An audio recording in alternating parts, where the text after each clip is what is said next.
Video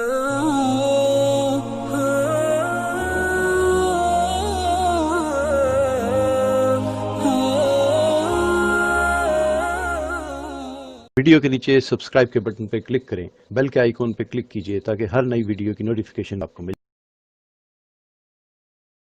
اس کے بعد فرمایا کہ آسمانوں کا سفر شروع ہوا۔ پہلے آسمان پر پہنچے ہیں، دوسرے آسمان پر پہنچے ہیں، تیسرے آسمان پر پہنچے ہیں۔ 10 معراجیں حضرت ابو ہریرہ رضی اللہ تعالیٰ کی روایت ہے کہ زمین سے لے کر آسمان تک کا فاصلہ 500 سال کی مسافت ہے۔ 500 سال تک اگر ایک مسافر سفر کرتا رہے معتدل رفتار کے ساتھ، اس کے بعد وہ پہنچے گا پہلے آسمان پر۔ پھر پہلے آسمان کی موٹائی 500 سال کی مسافت ہے، پھر پہلے آسمان سے دوسرے آسمان کا فاصلہ 500 سال کی مسافت ہے۔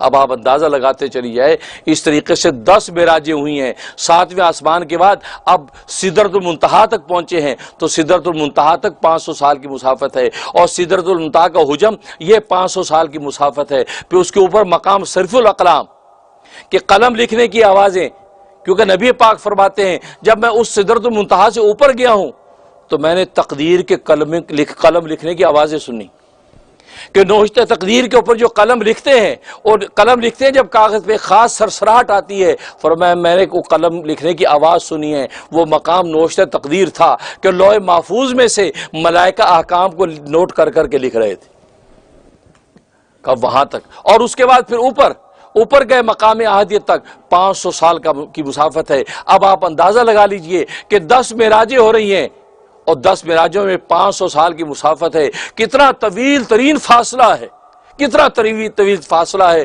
اور چند لمحوں کے اندر اللہ تبارک و تعالی نے آپ کی ذات کو عبور کرا دیا ہے۔ پہلے آسمان پہ آدم علیہ السلام سے ملاقات ہوئی، مرحبا کہا، ملاقات ہو گئی۔ تفصیلات میں جانے لگوں گا تو وقت نہیں ہے، اس کے اتنے پہلو ہیں کہ ہر پہلو پر گفتگو کرے تو بات کہاں سے کہاں جاتی ہے۔ پہلے آسمان پر آدم سے ملاقات ہوئی، تو سوال یہ ہوا کہ پہلے آسمان پہ آدم سے ملاقات کیوں کروائی؟ کیونکہ آپ اس واقعے میں سنتے ہیں کہ اللہ تبارک و تعالی نے سارے نبیوں سے ملاقات نہیں کرائی، مخصوص صرف 7-8 نبیوں سے ملاقات ہوئی ہے۔ باقی یہ تو 1,24,000 کم و بیش نبی ہیں، سب سے ملاقات کیوں نہیں کروائی؟ کیونکہ بیت المقدس میں تو سب آئے ہیں، سب وہاں موجود تھے، اور سب نے آپ کے پیچھے نماز پڑھی ہے، لیکن جب آسمانوں پر گئے ہیں تو ملاقات کے لیے صرف مخصوص کا ذکر کیوں کیا، باقی کا ذکر کیوں نہیں کیا؟ تو جواب یہ ہے کہ اصل میں جن نبیوں کے خاص حالات نبی کے آنے والے حالات کے ساتھ مناسبت رکھتے تھے، اللہ تبارک و تعالی نے صرف انہی نبیوں کو ظاہر فرمایا۔ آدم سے ملاقات کیوں ملاقات کروائی؟ اس لیے ملاقات کروائی، ایک تو یہ کہ وہ ابو الانبیاء ہیں، وہ نبیوں کے باپ ہیں، ابو الانبیاء ہیں، اور انسانوں کے باپ ہیں، اور انسانیت کی اصل ہیں، اس لیے سب سے پہلے اصل سے ملاقات کروائی کہ یہ وہ آپ کی اصل ہے۔ آدم سے ملاقات ہوئی، اور دوسرا اشارہ یہ مقصود تھا کہ آدم کے ساتھ جنت میں دشمنی کی تھی کسی نے، اس کی دشمنی اور عداوت کی اور سازش کی وجہ سے اب وہ آسمانوں سے زمین پر گرے ہیں۔ بالکل اسی طریقے سے آپ کے آنے والے حالات میں بھی مکہ کے اندر بھی ایسے سازشی دشمن پیدا ہوں گے جس کی وجہ سے مکہ چھوڑ کر آپ کو مدینہ جانا پڑے گا۔ تو گویا کہ ہجرت کا جو ایک اشارہ دے دیا، جیسے ان کو آسمان سے زمین پہ ہجرت کرنی پڑی تھی دشمن کی شیطان کی وجہ سے، اسی طریقے سے دنیا کے اندر دشمن کے شیطان کے جو کارندے ہوں گے ان کی وجہ سے آپ کو بھی مکہ چھوڑ کر مدینہ کی ہجرت کرنی پڑے گی۔ لہذا وہی ہوا کہ آپ نے مکہ چھوڑ کر مدینہ ہجرت کی، اور ان دشمن جو کون تھے، ابو جہل تھا، عتبہ تھا، شیبہ تھا، یہ سب شیطان کے جو پیروکار بنے تھے، ان کی وجہ سے آپ کو بھی اپنا وطن معروف چھوڑنا پڑا۔ یہ اشارہ مقصود تھا۔ دوسرے آسمان پر پہنچے ہیں، عیسیٰ علیہ السلام سے ملاقات ہوئی، فرمایا ان سے میری ملاقات ہوئی، اور وہاں یحییٰ علیہ السلام بھی موجود جو ان کے خالہ زاد بھائی ہیں، ان سے ملاقات ہوئی۔ اب عیسیٰ علیہ السلام سے ملاقات کیوں کروائی؟ اس میں اشارہ یہ تھا کہ یہ وہ عیسیٰ ہیں، کیونکہ آپ جانتے ہیں کہ عیسیٰ علیہ السلام قرب قیامت میں تشریف لائیں گے، اور قرب قیامت میں تشریف لا کر اور دین محمد کے پرچم کو بلند کریں گے، اور پوری دنیا کے اندر دین اسلام کے پرچم کو اونچا کر دیں گے۔ دجال کو قتل کر دیں گے، خنزیر کو قتل کر دیں گے اور صلیب کو توڑ دیں گے اور اسلام کا پرچم بلند کر دیں گے، اور وہ وقت ہوگا کہ جس کے بارے میں حدیث میں فرمایا کہ لا یبقى علی الارض بیت مدر ولا وبر الا ادخلہ اللہ کلمۃ الاسلام بعز عزیز وبذل ذلیل۔ ایک وہ وقت آئے گا روئے زمین میں کوئی کچا اور پکا گھر ایسا باقی نہیں رہے گا مگر یہ کہ اللہ اس میں اسلام کا کلمہ داخل کر کے چھوڑیں گے، بھلے خوشی سے کوئی قبول کرے یا مجبوری سے قبول کرے، لیکن اسلام کے کلمے کو ساری انسانیت قبول کر لے گی۔ وہ عیسیٰ علیہ السلام کو وہ دور ہوگا، تو چونکہ ان کے ذریعے سے دین محمدی کی نصرت ہونی تھی، اور یہ عیسیٰ علیہ السلام وہ نبی ہیں کہ جنہوں نے دعا کی تھی کہ اے اللہ مجھے موقع دے دے کہ محمد صلی اللہ علیہ وسلم کی میں نصرت کروں، جو کہ قرآن کریم میں اللہ تبارک و تعالی نے سارے نبیوں سے عہد لیا تھا، اے نبیوں تم سارے یہ عہد کرو کہ جب وہ محمد آ جائے گا تو لَتُؤْمِنُنَّ بِهِ، تم سب کے سب ضرور بضرور اس محمد پر ایمان لاؤ گے، وَلَتَنْصُرُنَّ، اور تم ضرور بضرور اس کی مدد کرو گے۔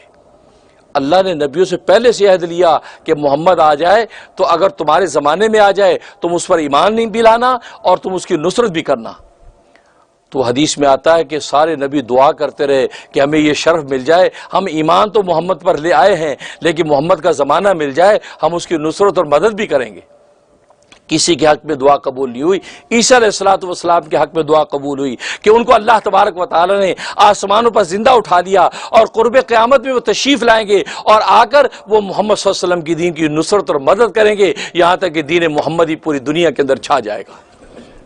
اس لیے عیسیٰ علیہ السلام سے ملاقات کرائی کہ یہ وہ تیرے بھائی عیسیٰ ہیں، یہ بھائی عیسیٰ ہے کہ جس کے ہاتھ پر دین محمد کی نصرت ہوگی۔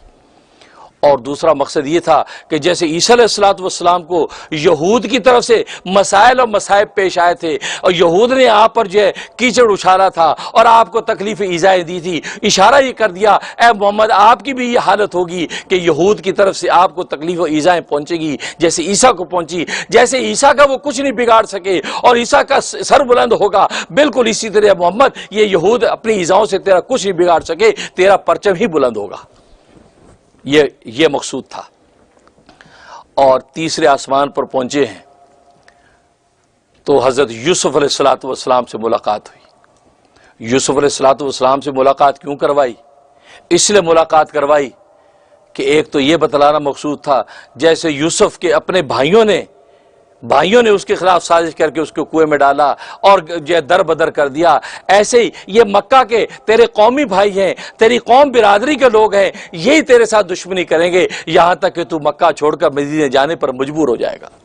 اور جیسے یوسف کو پھر سے ہم نے جو فتح دے دی تھی اور یوسف انہی بھائیوں کو آ کر معاف کر رہا تھا کہ لا تثریب علیکم اليوم، اب تم پر کوئی ملامت، یہ میں نے تم کو معاف کر دیا، تو فرمایا تجھ پر بھی وہ وقت آئے گا، وہ فتح مکہ ہو جائے گا اور تو بھی مکے میں جب آئے گا تو بھی اپنے بھائیوں کو اسی طرح کہے گا۔ اور نبی نے یہی کہا لا تثریب علیکم اليوم یغفر اللہ لکم، آج تم پر کوئی ملامت نہیں ہے، اللہ تمہیں معاف کر دے، انتم طلقاء والعتقاء، آج میں نے تم سب کو آزاد کر دیا ہے، اب میں تمہاری جو ایذائیں تم نے دی تھی ان ایذاؤں کا میں تمہیں کوئی جواب نہیں دیتا بلکہ میں تم سب کو معاف کرتا ہوں۔ اللہ اکبر۔ اس لیے یوسف علیہ السلام سے ملاقات ہوئی۔ اور دوسرا اشارہ یہ مقصود تھا کیونکہ آپ کے ساتھ یہ وعدہ کیا گیا تھا کہ اے محمد آپ کی وجہ سے ہم تیری امت کو جب جنتوں میں داخل کریں گے تیرے ہر امتی کو یوسف جیسا حسن دے کر داخل کریں گے۔ یہ بشارت دی تھی کہ حسن یوسف تیرے ہر امتی کو دیں گے پھر جنت میں داخل ہوگا، اس لیے یوسف دکھایا تاکہ محمد کا دل خوش ہو جائے، ان کا کلیجہ ٹھنڈا ہو جائے، اچھا جتنا حسین یہ یوسف ہے میرا ایک ایک امتی ایسا حسین ہو کر جنت میں جائے گا، یہ سوچیں گے تو محمد خوش ہو جائیں گے۔ اسے یوسف دکھایا کہ محمد دیکھ اس یوسف کو، اس کا حسن دیکھ، ایسا حسن تیرے ہر امتی کو دے کر جنت میں داخل کریں گے۔ اس لیے یوسف علیہ السلام سے ملاقات۔ اور چوتھے آسمان پہ پہنچے تو حضرت ادریس علیہ السلام سے ملاقات ہوئی۔ حضرت ادریس سے ملاقات کیوں کروائی؟ کیونکہ آپ جانتے ہیں ادریس یہ قلم کے موجد ہیں، لکھنے کا جو فن ہے دنیا میں حضرت ادریس سے شروع فرمایا، لکھنے کا کتابت کا فن آپ سے شروع ہوا ہے۔ تو آپ سے ملاقات اس لیے کروائی کہ محمد یہ ادریس ہیں، ان سے آپ ملیں، یہ لکھنے کا جو فن انہوں نے شروع کروایا ہے بالکل اسی طریقے سے آپ ایک وقت آئے گا آپ سلاطین دنیا کو خط لکھیں گے، یہ قلم کے ساتھ خط لکھیں گے اور صلاحت دنیا کو اس دعوت اسلام دیں گے، اور وہ لکھنا لکھانا جو ادریس کا معجزہ تھا وہ اس کے ذریعے سے آپ دنیا کے انسانوں کو دعوت اسلام دیں گے۔ اس ادریس سے ملاقات کی اور وہ ان کے بارے میں وَرَفَعْنَا مَكَانًا عَلِيًّا، ہم نے ادریس کو بہت اونچے مقام پر فائز کر دیا۔ تو ادریس سے ملا کر محمد کو یہ بشارت دے دی کہ وَرَفَعْنَا لَكَ ذِكْرَكَ، اے محمد تیرا ذکر بھی ہم نے اتنا بلند کر دیا، میرے نام کے ساتھ تیرا نام ہوگا۔ مؤذن اشہدو ان لا الہ الا اللہ اگر کہے گا اس کے ساتھ یہ اشہدو ان محمد رسول اللہ کہے گا، اور نمازی جب یہ نماز پڑھے گا اس وقت تک اس کی نماز مکمل نہیں ہوگی جب تک وہ تجھ پر صلاۃ و سلام نہیں بھیجے گا۔ وَرَفَعْنَا مَكَانًا عَلِيًّا، اس کو اونچا کیا تو تجھے بھی اونچا کر دیں گے، اس لیے ادریس سے ملاقات ہوئی۔ اس کے بعد 5ویں آسمان پر پہنچے ہیں، حضرت ہارون علیہ السلام سے ملاقات ہوئی۔ حضرت ہارون سے ملاقات کیوں کروائی؟ ان سے ملاقات کرانے کا مقصد یہ تھا، یہ وہ ہارون ہیں کہ جس کی بات قوم نے مانی نہیں تھی اور گوشالہ کی بچڑے کی پوجا میں لگ گئے تھے، مرتد ہو گئے تھے، یہاں تک کہ اس ارتداد کی سزا میں قتل کر دیے گئے۔ اسی طریقے سے محمد تیرے نہ ماننے والے جو تجھ سے منہ پھیریں گے اور تجھے تکلیف پہنچائیں گے ان کو بھی اسی طرح سزا دی جائے گی، وہ بھی قتل کیے جائیں گے۔ لہذا وہی ہوا کہ غزوہ بدر کے اندر وہی مکہ والے جنہوں نے آپ کو ایذا و تکلیفیں دی تھی اور آپ کی بات کو مانا نہیں تھا، تو غزوہ بدر میں اللہ تبارک و تعالی نے سب کو قتل کروا دیا۔ ابو جہل قتل ہو گیا، عتبہ قتل ہو گیا، شیبہ قتل ہو گیا، بڑے بڑے سورما قتل ہو گئے۔ تو گویا کہ ہارون کو ملوا کے اشارہ کر دیا جیسے وہاں ارتداد کرنے والے قتل ہوئے ایسے تجھے نہ ماننے والے بھی قتل ہوں گے۔ ہارون سر بلند رہا تھا، اے محمد پریشان نہ ہونا، تو بھی سر بلند رہے گا۔ اس کے بعد 6ٹھے آسمان پر پہنچے ہیں تو موسیٰ علیہ السلام سے ملاقات ہوئی۔ موسیٰ علیہ السلام سے ملاقات اس لیے کروائی کہ یہ وہ موسیٰ ہیں کہ جو ملک شام ان کے ہاتھ پر فتح ہوا، ملک شام ان کے ہاتھ پر فتح ہوا ہے۔ بالکل اسی طریقے سے آپ کی بھی حالت یہ ہوگی کہ وہاں ملک شام کے بادشاہ کے ساتھ آپ کی جنگ ہوگی، تو غزوہ تبوک کے اندر اللہ تبارک و تعالیٰ آپ کو بھی فتح دیں گے۔ لہذا غزوہ تبوک بغیر جنگ کے فتح ہو گیا، بغیر جنگ کے فتح ہو گیا۔ اور فرمایا کہ جس طرح حضرت موسیٰ کے جو جانشین یوشع کے ہاتھ پر پھر بعد میں پورا ملک شام فتح ہو گیا، بالکل اسی طریقے سے اشارہ دے دیا محمد آپ کا جانشین عمر آئے گا ایک زمانے میں، اس عمر کے ہاتھ پر پورا ملک شام فتح ہو جائے گا۔ لہذا عمر کے ہاتھ پر پورا ملک شام فتح ہو گیا۔ اس کے بعد 7ویں آسمان پر پہنچے ہیں، حضرت ابراہیم علیہ السلام سے ملاقات ہوئی، اور ابراہیم علیہ السلام یہ آپ کے جد امجد ہیں۔ سب سے پہلے آپ کی اصل سے ملاقات کرائی کہ آپ کی اصل آدم ہے، اور پھر ابراہیم سے ملاقات کرائی، آپ کی نسل ابراہیم ہے، نسل وہاں سے چل رہی ہے، اصل آدم سے ہے، تو اصل سے بھی ملوا دیا اور نسل کی جو بنیاد تھی اسے بھی ملوا دیا۔ ابراہیم سے ملاقات ہوئی اور فرمایا کہ میں نے جب ان کو دیکھا تو بیت المعمور کے ساتھ ٹیک لگا کے بیٹھے ہیں اور ان کے سامنے چھوٹے چھوٹے معصوم بچے کھیل رہے ہیں۔ تو میں نے جبریل سے پوچھا یہ کون ہے؟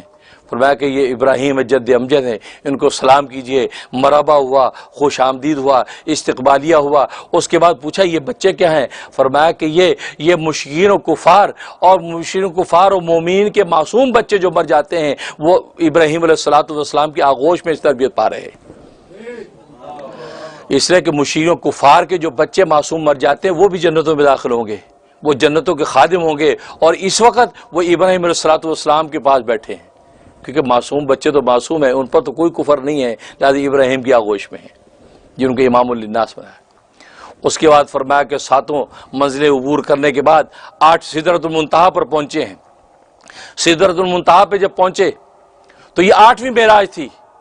8ویں معراج کا مقصد کیا تھا؟ 8ویں معراج کا مقصد یہ تھا کہ 8ویں معراج کا سے اشارہ کر دیا تھا کس طرف؟ وہ اشارہ کر دیا فتح مکہ کی طرف۔ جس طرح یہ 8ویں معراج محمد تمہیں ہم کرا رہے ہیں، اسی طریقے سے 8 ہجری آئے گا، اس 8 ہجری میں پورا مکہ فتح ہو جائے گا۔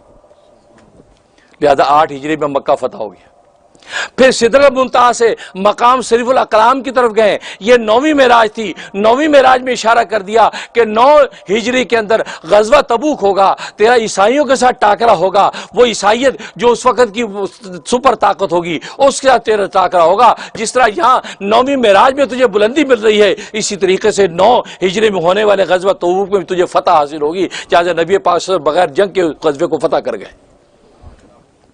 اس کے بعد 10ویں معراج میں آپ اللہ کے پاس پہنچ گئے اور مقام دنوب پر آپ پہنچ گئے اور مقام عادیت پر جا کر اللہ سے ملاقات کر لی. اس میں اشارہ کر دیا یہ 10ویں آپ کی معراج ہے. 10ویں معراج میں ابھی آپ سے اللہ کی عارضی ملاقات ہوئی ہے اور ایک وقت آئے گا 10 ہجری کو آپ وفات پا جائیں گے اور آپ واقعی اللہ کے پاس آ جائیں گے. 10ویں معراج میں یہ اشارہ کر دیا کہ بس 10ویں معراج یہ ہے کہ 10 ہجری میں آپ کی وفات ہو جائے گی. آپ کی ابھی جو عارضی ملاقات ہے اب مستقل ملاقات ہو جائے گی. آپ 10 ہجری میں اللہ کے پاس آ جائیں گے. یہ 10 معراجیں ہوئیں اور مقام عہدیت پر پہنچے. پھر اللہ تبارک و تعالی سے ہم کلام ہوئے. پھر آپس میں راز و نیاز کی باتیں ہوئیں, اس میں بھی ایک تفصیل. پھر وہاں سے نماز کا تحفہ لے کے لوٹے ہیں. میں اس بات پہ ختم کروں گا کہ نماز کا تحفہ لے کے جب واپس لوٹے ہیں, ابراہیم علیہ السلام نے پوچھا ہاں کیا احکام ہے, بتا دیا. وہ خاموش رہے, امت کو کچھ نصیحتیں کی. اس کے بعد موسیٰ علیہ السلام کے پاس پہنچے, کہا کہ کچھ احکام ملے. کہا کہ ہاں نمازیں ملی. کتنی؟ کہا کہ 50 نمازیں ملی. 50؟ اوہو, میری امت تو تیری امت سے زیادہ طاقتور قوی ہے. جب میری امت جو ہے وہ 2 نمازیں پوری نہیں کر سکی اور تیری امت 50 کیسے پوری کرے گی؟ تیری امت تو کمزور. جا واپس جا کے اللہ سے تخفیف کروا. تو نبی پاک صلی اللہ علیہ وسلم واپس گئے. تو روایات میں آتا ہے کہ 9 مرتبہ آپ واپس گئے ہیں. 9 5 45 45 نمازیں معاف ہو گئی. ہر حاضری پہ 5 نماز معاف ہو رہی, ہر حاضری پہ 5 نمازیں معاف ہو رہی. اور ایک روایت میں آتا ہے کہ ہر حاضری پہ 10 نمازیں اللہ نے معاف کی, 10 نمازیں معاف کی اور آخری حاضری پہ 5 نمازیں معاف ہوئیں. تو آپ نے یہ 9 حاضریوں پہ 5 نمازیں معاف ہوتی آئیں. اور جب واپس ہے تو موسیٰ نے کہا کہ کتنی رہ گئیں؟ کہ جی 5 رہ گئی. کہا کہ نہیں 5 بھی زیادہ ہے, 5 بھی زیادہ ہے, کیونکہ تیری امت یہ نہیں پڑھ پائے گی. 5 زیادہ ہے. آپ میں کتنے کہتے ہوں گے کیا موسیٰ نے ٹھیک ہی کیا سی کہ 5 واقعی زیادہ ہے؟ نہیں بھائی, یہ سوچو 50 تھی جو 5 ہوئی. عبداللہ ابن عمر رضی اللہ عنہ کی روایت ہے کہ روزے بھی 6 مہینے کے تھے, وہ بھی تخفیف ہوتے ہوتے 1 مہینے کے ہوئے. روزے 6 مہینے کے. اور جو زکوٰۃ ہم دیتے ہیں 2.5% دیتے ہیں, وہ 40واں حصہ تھا. 40 نہیں, 100 میں 40 روپے زکوٰۃ. 100 میں 40 روپے زکوٰۃ تھی. وہ زکوٰۃ بھی کم ہوتی گئی. اور یہود کے اندر آج بھی اتنی زکوٰۃ ہے, لیکن ہم میں کم کرتے کرتے 2.5% زکوٰۃ ہے. اس کے اندر بھی 10 مرتبہ سوچتے کہ یار بہت زکوٰۃ جا رہی ہے. تو 50 نمازیں 5 ہوئیں. تو نبی پاک نے فرمایا کہ اے موسیٰ, اب مجھے اللہ سے حیا آتی ہے کہ میں ہر مرتبہ گیا ہوں 5 اللہ اپنی رحمت سے معاف کرتے گئے. اب مجھے اللہ سے حیا آتی ہے, اب میں نہیں جاتا. اب میں اللہ سے دعا کرتا ہوں کہ اللہ میری امت کو توفیق عطا فرما دے کہ میری امت 5 نمازوں کو آسانی سے پڑھ لیا کرے. یہ بات کی تو اللہ تبارک و تعالیٰ کی طرف سے آواز آئی, فرمایا کہ لا یبدل القول لدی, ہم جو فیصلہ کر دیتے ہیں وہ بدلتا نہیں. اے محمد, ہم نے 50 نمازیں کہی ہیں. اب نمازیں اپنی کوانٹٹی کے اعتبار سے ہم نے 5 تو کر دی ہیں, لیکن کوالٹی کے اعتبار سے وہ 50 ہی ہیں. تیرا امتی 5 نمازیں ادا کرے گا, لیکن اس کے نامہ اعمال میں ہم 50 کا ثواب لکھیں گے. اللہ اکبر, آج 50 کا ثواب لکھا جاتا ہے, 50 کا. اور علماء فرماتے یہ 50 کا مطلب کیا تھا؟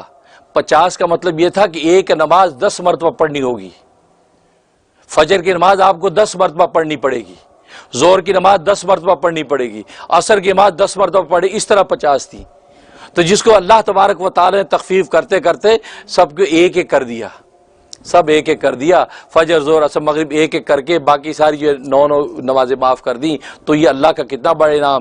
جس کو 5 زیادہ لگیں وہ یہ سوچے کہ 50 تھیں تو 5 ہوئی ہیں, تو اس کو بھی یہ 5 کم لگیں گی اور اس کو پڑھنے کی ہمت اور توفیق ہو جائے گی.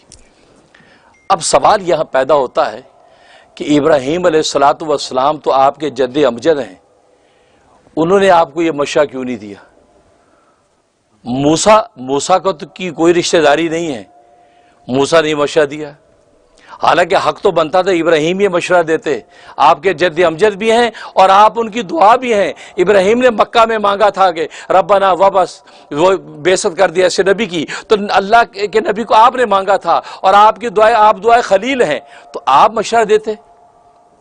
کیا وجہ ہے؟ اللہ اکبر. اصل میں بات یہ ہے, وہ خلیل اللہ تھے اور یہ کلیم اللہ ہیں. خلیل اللہ کو مقام نیاز حاصل ہوتا ہے. جو دوست ہوتا ہے اس کو مقام نیاز حاصل ہوتا ہے. دوست کی بات پر سر تسلیم خم کر لیتا ہے. میرا دوست جو کہتا ہے ٹھیک ہے جی میں جان بھی قربان کرنے کو تیار ہوں. اور جو کلیم ہوتا ہے بولتا ہے وہ جھٹ سے بول پڑتا ہے کہ بھئی یہ کیا بات ہے. تو وہ خلیل تھے, خلیل کے پاس گزرے, خلیل کو مقام نیاز حاصل تھا, لہذا خلیل خاموش رہے. دوست نے جو طے کر دیا 50 طے کر دی, انہوں سر تسلیم کر دیا. جو دوست نے کیا وہ مجھے بھی قبول ہے. لیکن جب کلیم کے پاس سے گزرے, کلیم جو کلام سے تھا, وہ کلیم کو مقام ناز حاصل تھا. وہ مقام ناز حاصل ہے, وہ تو اللہ سے ہم کلام ہوتے ہیں. لہذا وہ جھٹ سے بول پڑے کہ نہیں اللہ نے زیادہ دی ہیں, لہذا واپس جا کے کم کرا. ہر ایک نے اپنے اپنے مقام کے اعتبار سے بات کی. جس کو مقام ناز حاصل تھا انہیں سر تسلیم کر لیا. جس کو مقام نیاز حاصل تھا اسے سر تسلیم کر لیا. جس کو مقام ناز حاصل تھا اسے ناز کے ساتھ بتا دیا کہ جاؤ اور کم کرواؤ. لہذا اللہ نے اس ناز کا سہار بھی رکھا, یہاں تک کہ اس ناز کی بنیاد پر 45 معاف بھی کر دی. اس لیے وہ کلیم اللہ تھے بول اٹھے, وہ خلیل اللہ تھے دوست سے خاموش رہے. پھر اس کے بعد واپسی کا سفر کی تفصیلات ہیں. اللہ سے دعا ہے کہ اللہ تبارک و تعالی عمل کرنے کی توفیق عطا فرمائے. اور سب سے بڑا تحفہ جو نماز کا تحفہ جو ملا ہے, اللہ اکبر, اور اس کو الصلاۃ معراج المومنین فرمایا کہ نماز مومن کی معراج ہے. مطلب یہ ہے کہ تمہارا نبی اس جسم و جان کے ساتھ معراج کر کے آیا ہے اور اللہ کے قرب تک ہو کے آیا ہے. اور تم اگر اللہ کا قرب چاہتے ہو تو نماز میں کھڑے ہو جاؤ. جب سجدے میں گرو گے تو تمہارا سر جو اللہ کے قدموں میں ہوگا اور تمہیں روحانی طور پر اللہ معراج عطا فرما دیں گے.